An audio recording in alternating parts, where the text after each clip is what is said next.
Who else can teach the kids sustainability, right? What other model are they going to follow when you're gone, or when I'm gone, and they need to follow somebody? Who are they going to follow if you haven't taught them sustainability, right? If you haven't taught them to value certain things in certain order in life, if you haven't taught them the difference between the icing and the cake and the carrot, right? You know, and you're gone, you know, if something happens to you, where are they going to learn it from? Who are they going to be looking to solve all their problems? Who are they going to ask when they need somebody to inject them with health, right? What happens when they want to deal with depression, right? What happens when they want to know where they are in the world and what their existence means? A lot of people want to tell them, right? They're lining up, making sure that they can see by my demonstration of words, ways, and actions, right?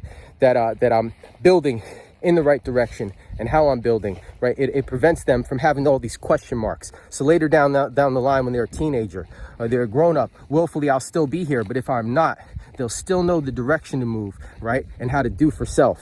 We never did, but it's never been more apparent that we do not live in a world where I want to set my children's minds free for the public to shape them, right? The way that some of our parents might have did, at least to a degree, in the 70s, 80s, and 90s, right? This is not that time period for me to set my children's mind free for the public teachers, the public institutions to shape their minds. Very, very many what are looked at as middle-class whites are also being viewed as disposable, right? So it's not even advantageous for a Eurocentric American to pay attention to the authorities in the way they might have 50 years ago. If you don't got your paperwork in order, fucking get a clean shave, right? Get solid colored t-shirts, solid colored button-ups and pants, and get busy.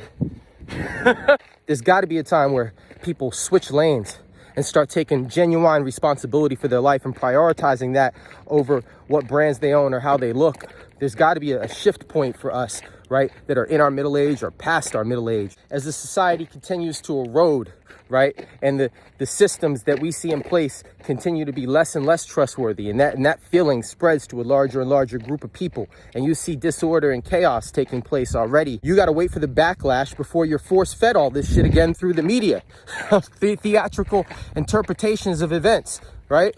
I can't wait to see what LGBTQ heroes save the day. Young people, get your shit together, y'all. Get your shit together, you know? Whatever you have, if your sneakers are good enough, keep them shits. And like wipe them off in the morning. And, you know, think practically, right? Get a couple of different color plain t-shirts.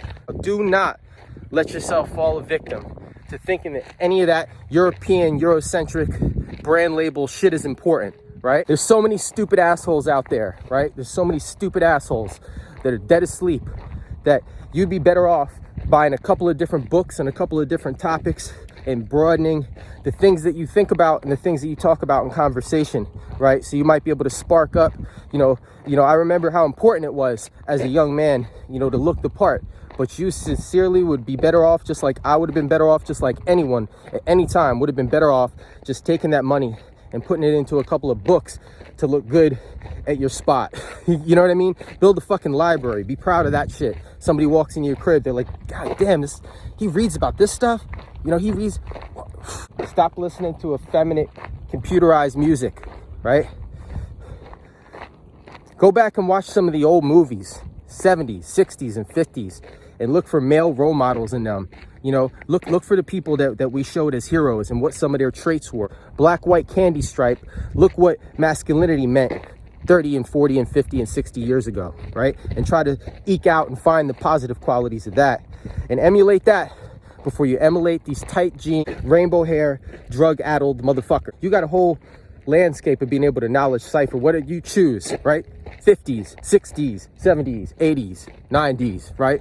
You can go back. We live in a time right now where you can press rewind and see what masculinity looked like 40 years ago. See what the values were of the families in the 40s and the 50s, right? To see the things that people were able to talk about at the level they were able to talk about it back in the 60s and the 70s on college campuses, and what they talked about and what they looked like. It's all available at your fingertips.